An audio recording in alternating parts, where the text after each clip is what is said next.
Election night, 1984. In Kentucky, an upset, this man, Mr. McConnell, beat Senator Huddleston in an upset, Republican victory. In Maine, Senator Cohen won again. There was really no contest there.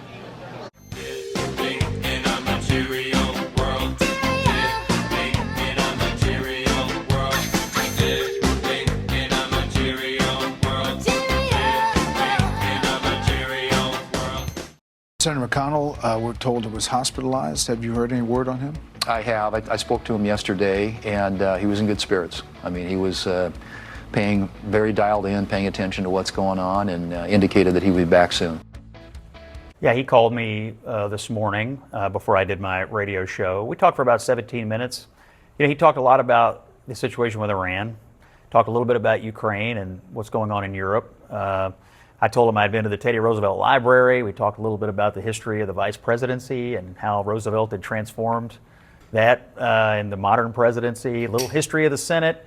I mean, it was a wide-ranging conversation. I don't know what's going on, but this is exactly how conspiracy theories get started. Yes. In the case of Senator McConnell, this is some late-stage Soviet Union stuff where you're propping up the leaders who seem to be croaking every 6 months. Yes, like literally. I don't know that I buy the excuses. I mean, right after he was brought to the hospital, you had all of these people in government and media, and they all came out and they said almost the exact same thing. They said, I've just spoken with Mitch McConnell for 20 minutes. We discussed Iran and the economy. We solved Fermat's last theorem. You know, we were discussing quantum entanglement. He had some really interesting insights. You think like, nobody's believing this. What are you talking about? And then you have the Democrat in Kentucky, Andy Beshear, the governor, who is demanding proof of life, essentially. He wants an update on the medical condition. You're getting some of that from the Republicans as well. The 911 dispatch is publicly available, and it shows that the EMS workers saying reports of an individual who is unconscious were administering CPR. That's from the EMS workers. He goes into the hospital. It's very mysterious. They don't tell us exactly. We never get like the official update from his team, like it was a heart attack or it wasn't a heart attack. The woman who broke it is an independent journalist. Then she reported last week, as we said here, we repeated here, attributing it to her, that he was possibly in a coma or a vegetative state. And there he is with his wife, Elaine Chao. And he's there. There's a picture of the Washington Post Sunday edition yesterday to prove to the world that it's current. I mean, it's a true proof of life type photo, Mike and Lowell's. He looks a little propped up. His facial expression looks odd. He's not looking into the camera. He's kind of looking up. It is a little off. I respect and like Mitch McConnell. I'm trying to be respectful of him, but this has a lot of tongues wagging about whether this is real, whether we can trust this photo. And now the team is saying it. They're not saying it was a heart attack. They're just saying it was something else, like he passed out and he had some amorphous issue, but not a heart attack. Mitch McConnell's allegedly saying that himself. So why was he getting CPR? It's just, there's a lot. And by the way, Senator Graham's team said he died after a brief illness on Sunday night. A brief illness? Yeah. Why'd they say that? I thought that the autopsy says aortic dissection. That means your heart split and you dropped dead. That's not a short illness. Why wouldn't they have just said a cardiac event? Here's the exact quote. The leaked EMS dispatch audio describes an unconscious patient with a paramedic referencing, and this is in quotes, cardiac arrest and quote, CPR in progress. Okay. Then, and there's video posted by TMZ of Mitch McConnell being wheeled out of his home in DC on a stretcher and loaded into an ambulance the morning of June 14th. Then what he said in a statement here via his staff, we don't get to see him on camera. We don't get to hear him directly. Here's CNN video. I mean, it's got like junior Ayatollah vibes out of Iran. You know how we never get to see the new Ayatollah. We just get to hear his voice, but we're not even there with Mitch McConnell. And Mitch McConnell's not gay. We should clarify that. He is married to Elaine Chao. So that's one other difference between the Supreme Leader. Sorry, go on. And not a terrorist either. He says, okay, last month I took a fall, which landed me in the hospital. My doctors have confirmed I didn't break any bones or suffer a concussion. I didn't have a heart attack or a stroke. I don't have any tumors or hemorrhages, but I was briefly unconscious and was taken to the hospital. And now I have a mild case of pneumonia. I don't know. If you look at that picture, you can see the Washington Post on the bottom left corner underneath his thumb. But I'm not sure why the EMS, the people responsible for saving your life, say you had a cardiac arrest and that CPR was in progress. Well, your state is certainly getting a lot of attention, Governor Beshear, with all the speculation about Mitch McConnell and his absence. And I know there was so little information available. You resorted to posting a call out to him directly on social media. This was a few days ago, saying Kentuckians have grown increasingly concerned about the current state of your health and well-being and ability to hold office. Let's end the crazy speculation. Just tell us what's going on. So I'm curious, before we talk about today, Governor, what was going on back then and what prompted you to do that on social media directly to Senator McConnell? Well, to me, this is pretty easy. Most everybody who's subscribed to your Substack, if they were in the hospital for a month, they'd have to call their boss. They'd have to explain what's going on, how they're feeling, what their prognosis is, and when they could get back to work, and if they had the capacity to get back to work. Well, Mitch McConnell's boss are the people of Kentucky. There are constituents which deserve honesty and transparency. It had been a month before anything had been put out, not even an official statement from Senator McConnell. In fact, I'd gotten 2 calls from different agencies, not state agencies, suggesting he'd passed. So this rampant speculation that was out there, it needed to end. People deserve to know what was going on. Now, we've gotten a little bit. We've gotten one official statement and one picture. And hopefully what that means is he's still with us, which is what we all want. But then there's the question of when can he get back to doing his job? And so I've encouraged publicly that call in to your Substack, call in to a cable news show. I'm sure he's going to call into my Substack, Governor. Well, hey, I can encourage it. I can encourage it. Thank you. I appreciate it. But the idea is, make sure that you're reassuring people. And that's part of our job as public officials. I respect everyone's privacy. I know especially for his health, it's probably important to him, but we give that up in some small part when we take on these jobs, and people have to have confidence in our ability to do them. Well, what do you think of that photograph that was released? There's been so much speculation about it. As you know, Governor Beshear, a lot of people are saying it's AI. A lot of people are saying it's just not accurate. I'm curious what you think of the photo. Have you been able to get it verified? Is it real? What do you know about it?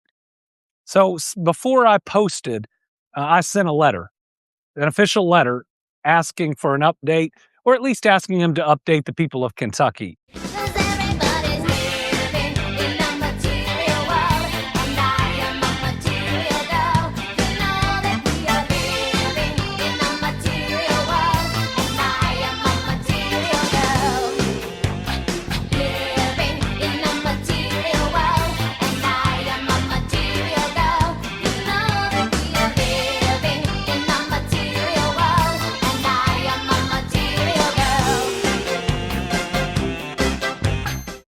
Democratic governor says Mitch McConnell's dead. He said he got a call just before McConnell released a statement from, I believe it was 2 individuals, 2 calls, that Mitch McConnell had passed away. Nobody has seen him. There's a photo, which is purportedly proof of life, so it's hard to know exactly what's going on. It's hard to believe that Mitch McConnell actually is dead, to be completely honest, or that he's passed away. I'm not trying to be insensitive, but with Lindsey Graham, they just came out and said it, and then everyone started pushing conspiracies that he got blown up in Ukraine. If Mitch McConnell was dead, they'd probably just come out and say it. I suppose the concern is, with South Carolina, they knew they were going to be able to replace Lindsey Graham with a Republican. So, bang, you get his sister. However, Governor Beshear is a Democrat, and he would replace Mitch McConnell with a Democrat, which would not be good for the Republican Party right now. So it gives them all the reason to just pretend that Mitch McConnell is still alive, or at the bare minimum, he is on the most extreme of life support. And then now you want to know why I'm flipping out over Mitch McConnell, guys. Let's say we take this out and we give them Kentucky, because McConnell and Scott Jennings and the rest of them want to play fucking games. This is not. I don't know how else to impress this on you.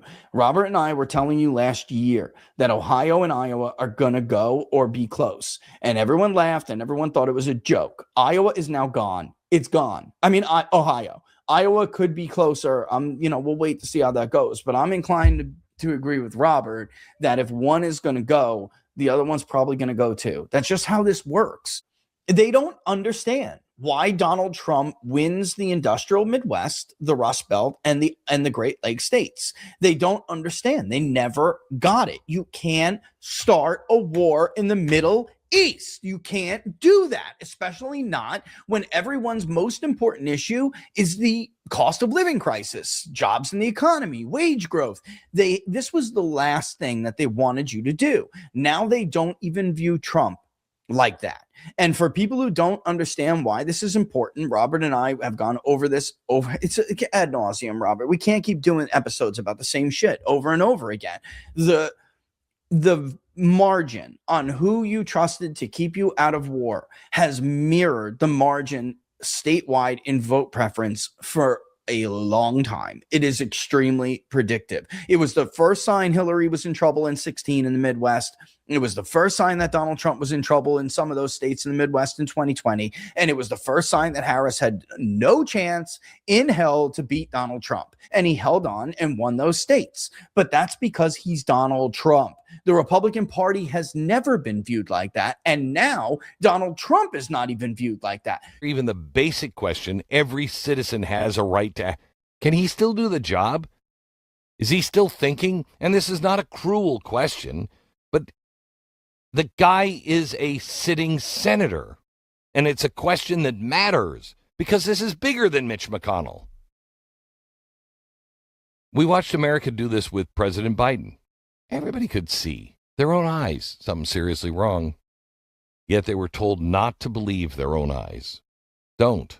He's fine. Don't ask questions. It's irresponsible to notice reality. And here we are again, except not with the Democrats, Republicans. Republicans are now the mirror image of the people they criticized. You know, if your party has spent years demanding honesty about the president's health, you kind of have an obligation to demand honesty about your own leader in your own GOP. That we used to make fun of. When I was a kid, we used to make fun of this. The old Soviet Union, used to hide the condition of their leaders. And what happened? Citizens began to lose faith in the institution. Woodrow Wilson suffered a devastating stroke in 1919. For months, his wife effectively controlled the government. She was the president. She would take his hand, put it in hers, put the pen in her hand, put her hand over his, and then sign Woodrow Wilson. Like that little loophole made it right in her head, okay? Nobody knew about this. King George III, mental decline. It created a constitutional crisis because no one wanted to admit the king could no longer govern. The Soviet Union, when I was growing up, oh my gosh, these guys were dropping like flies. They would just disappear from public view. And they would say, he's got a cold. And it became a joke. Everybody's like, no, he doesn't have a cold. He's dead. Nobody trusted what the government said because the government had trained its people not to, because they kept dying. And nobody would say anything. He's got a cold. A week later, he died of the cold. What a surprise. What a surprise. What's happening in Iran? Who's in charge in Iran? Well, the Ayatollah is. Well, the Ayatollah's son. We've just buried the Ayatollah, but don't worry, his son is. Of course, you can't see him. There's no pictures of him. There's no videos of him. He's just nowhere to be found. That's not a way a healthy country operates. First of all, if you're a republic tells the truth. Has to. Healthy republics tell the truth. Healthy republics understand that the elected office belongs to the people and not the politician or his staff.